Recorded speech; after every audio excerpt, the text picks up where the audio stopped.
Bonjour, coach. Bienvenue à cette conférence de presse. Bonjour, champion. Bienvenue à vous également. Bienvenue à vous, chers confrères. Nous avons 30 minutes à passer avec l'entraîneur et le joueur pour les questions d'avant-match. Alors, coach, première journée déjà, la tension a un peu baissé. On entame ce premier match, ce deuxième match, pardon. Dans quel état d'esprit?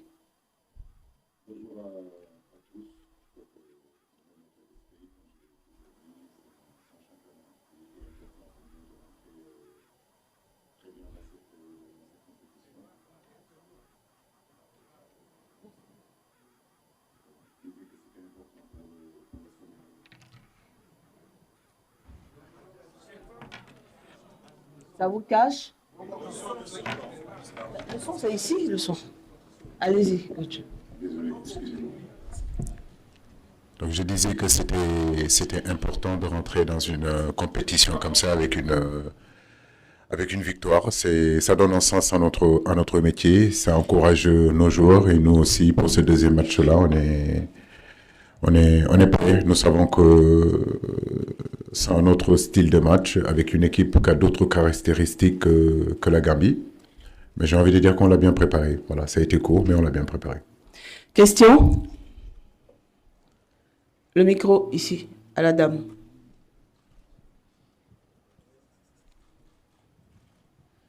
Merci. Bonjour à tous. Bonjour, coach. Bonjour. Vous avez déjà rencontré le Cameroun en amical. On est dans un autre contexte. À quel genre de match peut-on s'attendre demain? Merci. Merci Marem. Je crois que le Cameroun n'est plus à présenter. Le Cameroun est un grand d'Afrique. Aujourd'hui, le Cameroun a gagné plusieurs Coupes d'Afrique, a participé plusieurs fois à une Coupe du Monde. À son sein se trouvent aussi de grosses individualités, de très bons joueurs. C'est vrai qu'on les avait battus, je crois que c'est au mois de septembre, un match amical, mais je sais que le contexte aujourd'hui n'est pas le même. Nous aurons en face de nous une équipe très motivée, une équipe qui a envie en réalité de redorer son blason par rapport à sa première sortie.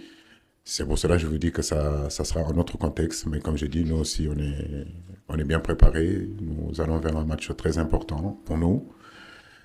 Un match qui sera disputé parce que sur le terrain, il y aura de très très très grands joueurs. Bonjour Ghana, bonjour. Ma question s'adresse au coach. C'est pour savoir quel est le point de l'effectif. Est-ce que Sabali a repris les entraînements?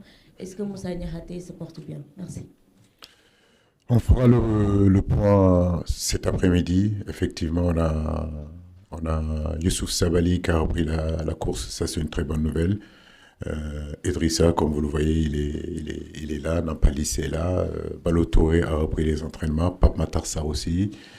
Donc j'ai envie de dire que l'infirmerie est en train de se vider petit à petit. Moussa Niakhaté, nous ferons le point aujourd'hui avec Abdallah Sima aussi qui a eu une petite gêne au niveau des adducteurs. On fera le point tout à l'heure avec les médecins pour savoir est-ce qu'ils seront hackés ou pas.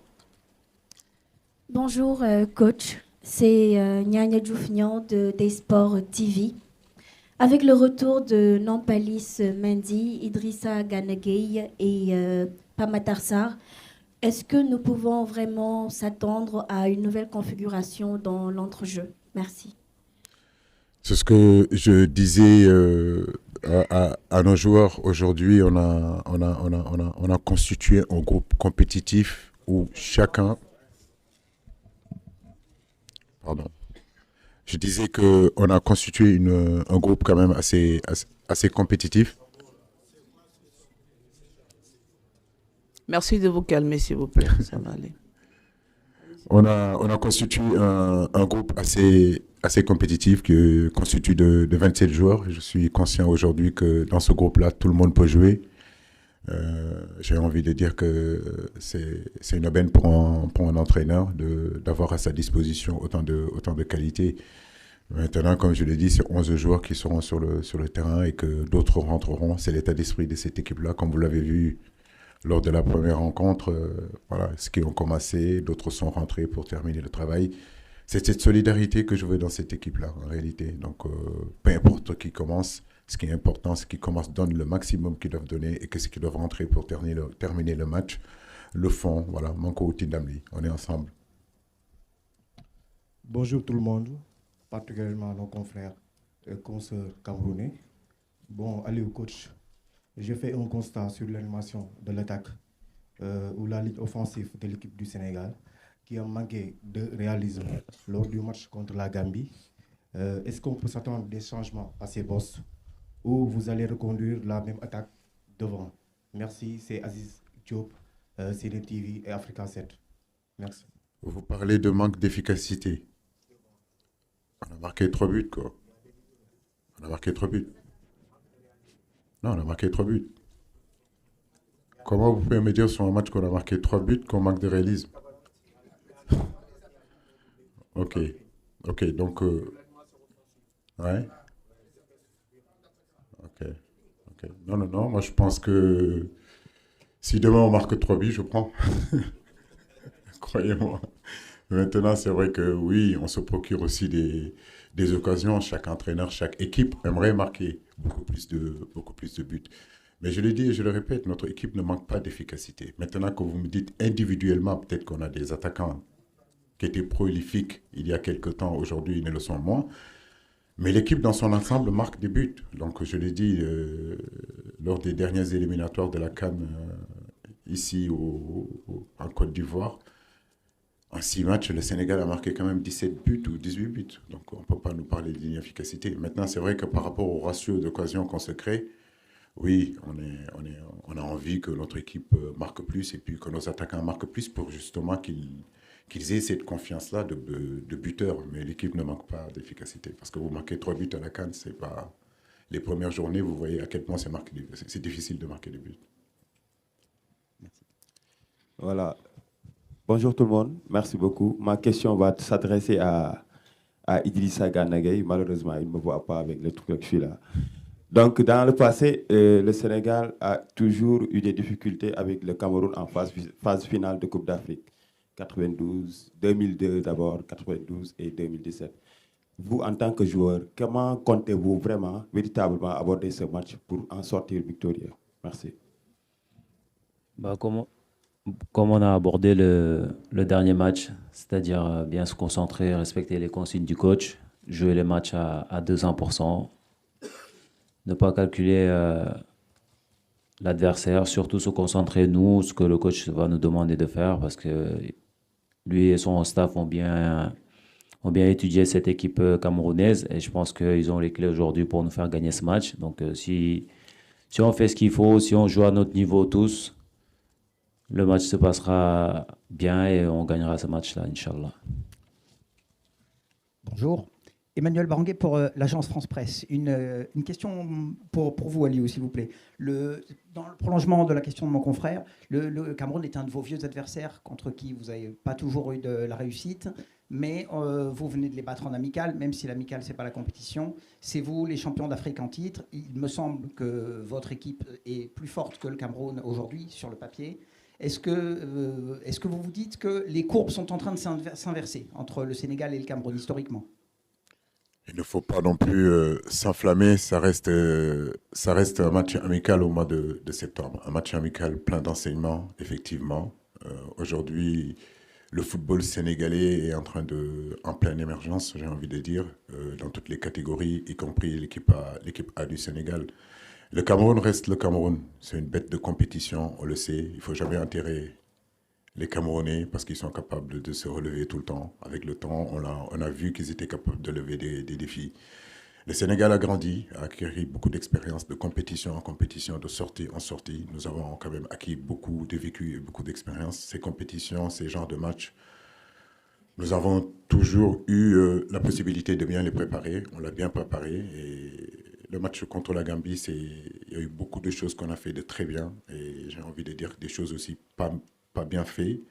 Donc à travers ce match de demain, j'espère que toutes ces rectifications qu'on a fait durant ces entraînements, ça propulsera l'équipe à aller dans son dynamique et surtout continuer à gagner.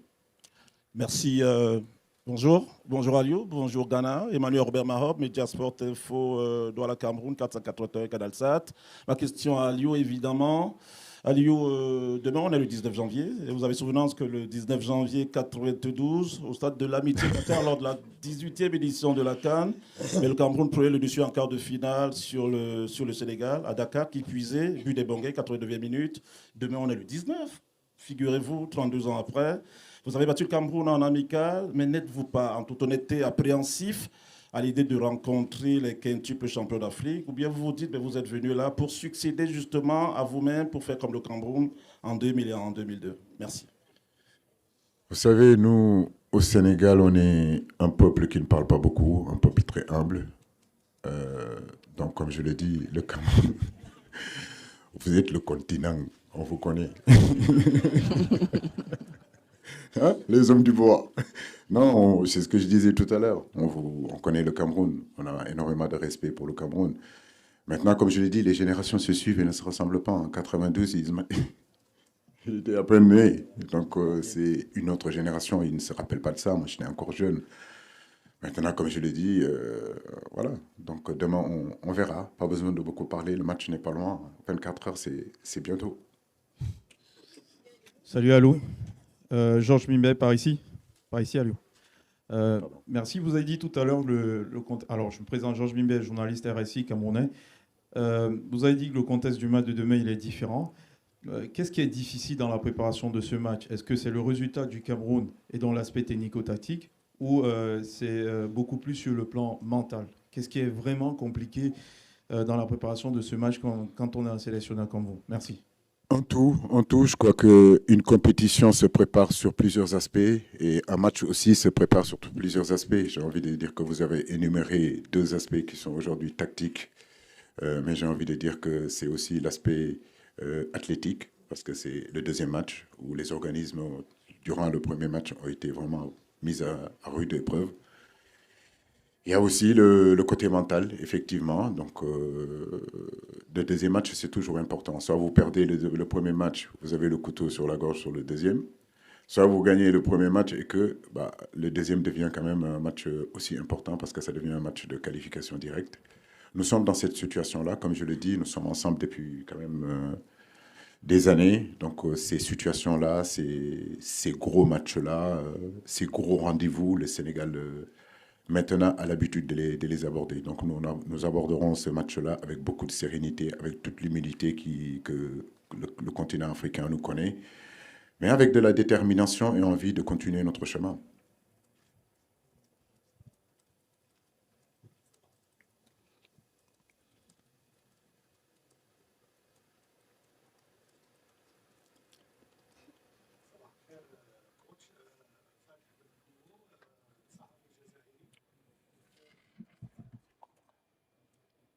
Un instant, s'il vous plaît.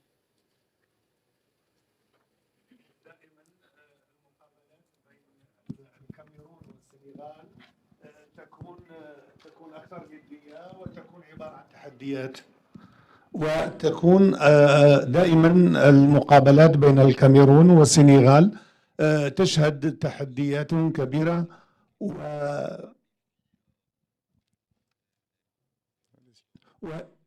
هل المقابلة هذه تعتبر مقابلة انتقامية؟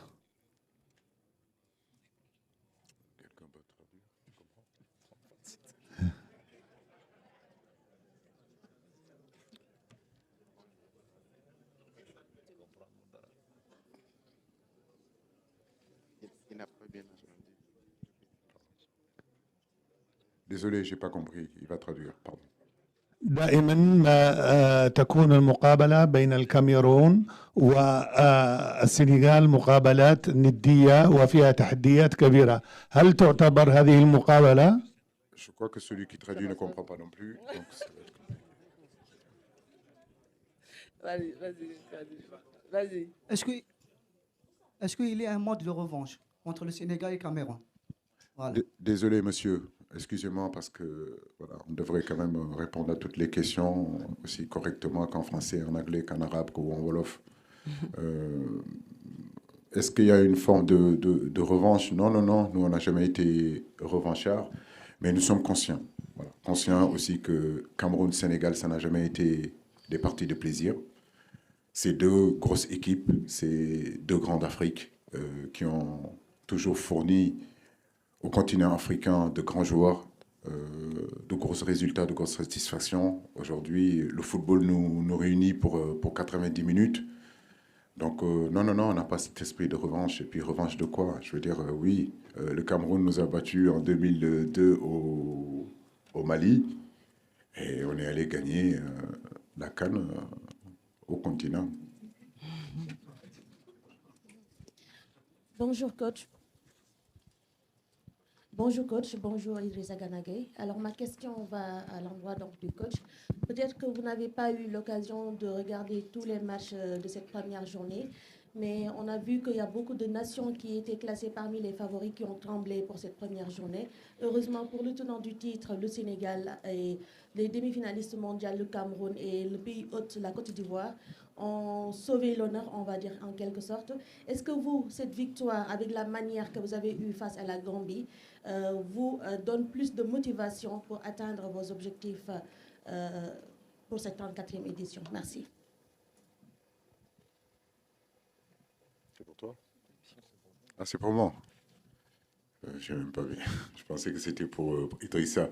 Après, je dis que c'est une première journée, en réalité. Et donc, il ne faut pas non plus faire des enseignements très, très rapidement. Effectivement, ça fait depuis des années que je le dis. Vous, les journalistes sénégalais, vous avez l'habitude de m'entendre dire qu'il n'y a plus de petites équipes sur le continent africain. Et ce début de compétition, ce début de CAN est en train de le prouver. Les soi-disant grosses équipes aujourd'hui, bah écoutez, voilà, donc vous n'êtes pas prêts, vous ne préparez pas vos matchs, c'est sûr et certain que vous risquez d'avoir de gros problèmes.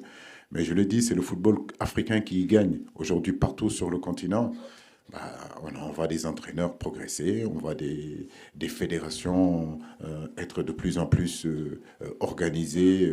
Notre presse, le football africain aujourd'hui est en train de se développer sur tous les plans, sur les plans infrastructurels, sur les plans aujourd'hui j'ai envie de dire, de la formation des cadres et tout ça, etc. Donc c'est normal que partout où vous allez, de l'Est à l'Ouest, du Nord au Sud, en passant par le centre, tout le monde travaille et tout le monde travaille de la même façon. C'est pour cela que je vous dis qu'on peut plus se cacher.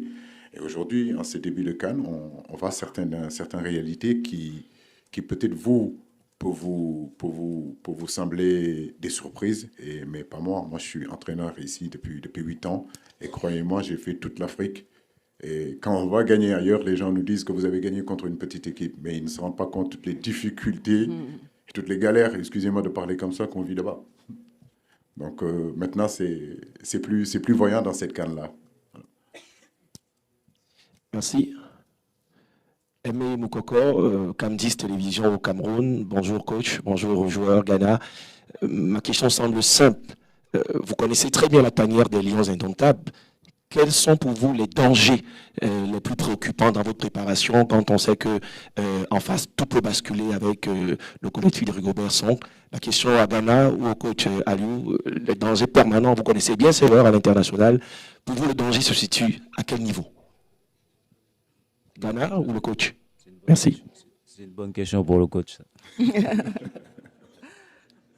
Il flippe un peu. Oui, il me file la patate, donc je la prends, il n'y a pas de souci. Non, mais bon, comme je dis, nous, on a déjà assez de boulot pour rectifier, travailler notre équipe, travailler notre mental, travailler notre préparation physique, que de parler de l'adversaire. L'adversaire, aujourd'hui, je veux dire, n'est plus à présenter. Je l'ai dit en début de conférence de presse. Le Cameroun n'est plus à présenter. On connaît l'orgueil camerounais, on connaît la fierté camerounaise. On sait que le Cameroun n'abandonne jamais, n'abdique jamais. Mais je veux dire, aujourd'hui, nous, ce qui nous intéresse, c'est surtout nous. Ce que nous voulons faire pour ce match de demain. Comment nous l'avons préparé, dans quel état d'esprit. Dans l'ensemble, j'ai envie de dire qu'on est prêt. Nous sommes conscients, mais à la fois aussi confiants. Alors, bonjour à tout le monde, c'est Aliou Faye de DS-Sport Sénégal. Une question pour le sélectionneur Aliou Cissé. Alors coach, demain ce sera votre 20e match en Coupe d'Afrique des Nations. Alors en termes de vécu et d'expérience, est-ce qu'on peut dire que Aliou Cissé a pris de l'avance sur Rigobert Song du Cameroun? Merci. Rigo, c'est un bête de compétiteur. Il a tout gagné en tant que joueur sur le continent africain. Mais c'est un entraîneur aussi qui est en train de progresser, donc qui est en train d'avancer, qui est à la tête d'une grande nation de football comme moi. Maintenant, il y a beaucoup d'exigences, il y a beaucoup d'attentes. Quand vous êtes joueur de football au Cameroun, entraîneur d'une équipe comme le Cameroun et joueur de football au Sénégal et entraîneur au Sénégal. Mais j'ai envie de dire que oui, sur ces années qui ont passé, on a pu emmagasiner énormément d'expérience et de vécu. C'est sûr et certain que le Aliou Cissé en 2017 au Gabon est différent de celui de l'Égypte en 2019 est différent de celui du Cameroun en 2022. Et aujourd'hui, bien sûr que, fort de toutes ces expériences-là, en 2024, c'est un autre aussi entraîneur qui est là. Nous rendons grâce à Dieu, mais nous savons aussi que nous sommes un jeune entraîneur. On a encore des choses à prouver, on a encore des choses à faire, mais c'est un métier que nous aimons beaucoup et il n'y a aucune raison qu'on ne continue pas à progresser. Bonjour coach, derrière, ici. Leroy Kabeya, Canal+. Nicolas Jackson est plutôt bien rentré. Est-ce que vous êtes en réflexion pour le faire démarrer demain? Tout le monde est prêt, je le disais tout à l'heure. Je vous entends pas très bien. Vous m'entendez? Voilà. Donc je disais que, c'est ce que je disais tout à l'heure, aujourd'hui on a constitué un groupe de 27 joueurs. Donc de ces 27 joueurs-là, Habib peut débuter, Nicolas peut débuter, Bamba peut débuter. Donc on a la possibilité aujourd'hui, des garçons comme Sima peuvent débuter aussi. Donc c'est surtout ça la qualité et puis l'opportunité, la chance que j'ai. Mais Nicolas, je connais ses qualités, je sais qu'à tout moment il peut rentrer, à tout moment il peut commencer.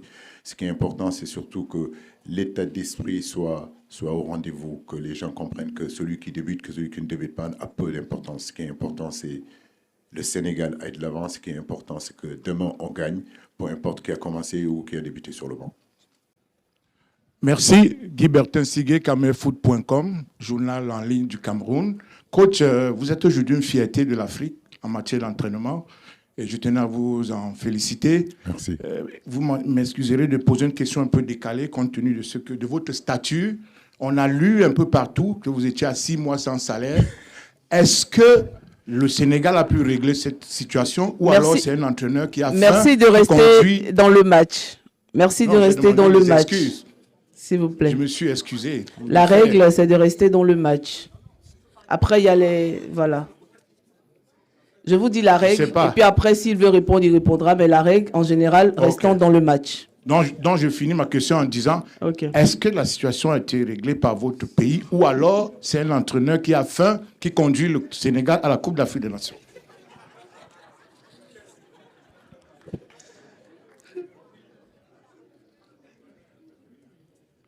C'est un entraîneur qui a faim qui conduit l'équipe nationale du Sénégal.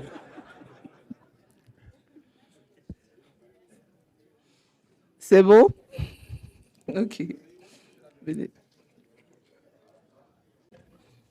Bonjour tout le monde, c'est Adi Cissé des Sports. Coach, comment vous appréciez l'apport offensif des milieux qui marquent de plus en plus? Par exemple, la fois passée, Sénégal contre la Gambie, on a vu Lamine Camara et Pape Gueye marquer 3 buts. Merci beaucoup. Oui, c'est très bien. Je crois que d'avoir une équipe où les attaquants effectivement marquent. Tout à l'heure, il y a quelqu'un qui m'a posé sur le manque d'efficacité individuelle peut-être de nos attaquants. Le manque, je ne dis même pas de manque d'efficacité, mais le manque de réussite. Parce que c'est le cas. Mais notre équipe, en réalité, on n'a jamais eu, si vous voulez, un buteur attitré. Je veux dire, aujourd'hui, Idrissa, il est milieu de terrain. Ce n'est pas la première fois que les milieux de chez nous marquent. Derrière, on est capable de marquer. Devant, on est capable de marquer. Si vous me dites aujourd'hui, mon rêve, ce que je voudrais, c'est avoir une équipe où tout le monde est capable de marquer, où on est imprévisible, où partout sur le terrain, on est capable de marquer. Donc, je pense que c'est un plus. Mais quand vous regardez bien, c'est nos attaquants qui fixent. Voilà, sur le premier but, c'est Sadio Mané qui fixe. Il y a 5 ou 4 joueurs qui arrivent sur lui. Il décale sur l'espace où il est libre et Pape Gueye arrive, marque. C'est tout ça qui est intéressant dans notre équipe. Donc, tant mieux, tant mieux. Deux dernières questions. Oui. Bonjour coach, bonjour Idrissa, c'est Mohamed Elamine Diop, Afrique Sport. Donc ma question est relative au système de jeu. Ces derniers matchs, vous avez joué avec un système de défense à 3. On a vu face au Niger, on a vu aussi face à la Gambie lors de cette première journée, avec des pistons, Abdou Diallo qui joue un rôle très déterminant. Maintenant, face au Cameroun, on a un autre match, c'est un autre contexte, un adversaire qui est différent. Est-ce qu'on peut s'attendre à un système 4-3-3 classique? Parce qu'on sait que le Cameroun aussi va venir avec ses arguments et avec leurs armes. Merci. On n'a pas peur, je vous l'ai dit. C'est toujours les mêmes réponses que je vais vous donner. On n'a pas peur. Les gens s'attardent un peu plus sur le système, mais le système, c'est les hommes. Et c'est les hommes qui doivent être compétitifs, c'est les hommes qui sont prêts. Et aujourd'hui, on a des garçons qui sont prêts, qui comprennent exactement ce qu'on veut faire, là où on veut aller, comment il faut animer.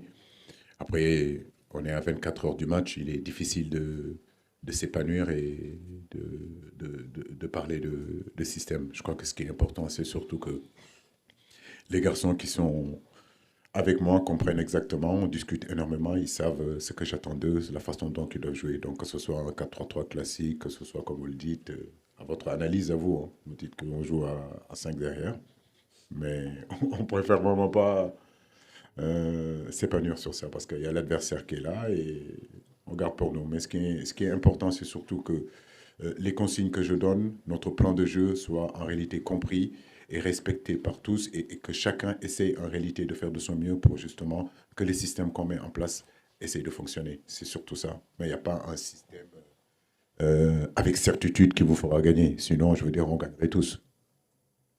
Dernière question. Bonjour coach, bonjour Idi, c'est Adiabité de la CTV. Demain, ce sera peut-être l'heure de la confirmation face au Cameroun. Vous avez franchi un pas sûr face à la Gambie. Cette fois-ci, c'est le ticket au second tour qui va se jouer.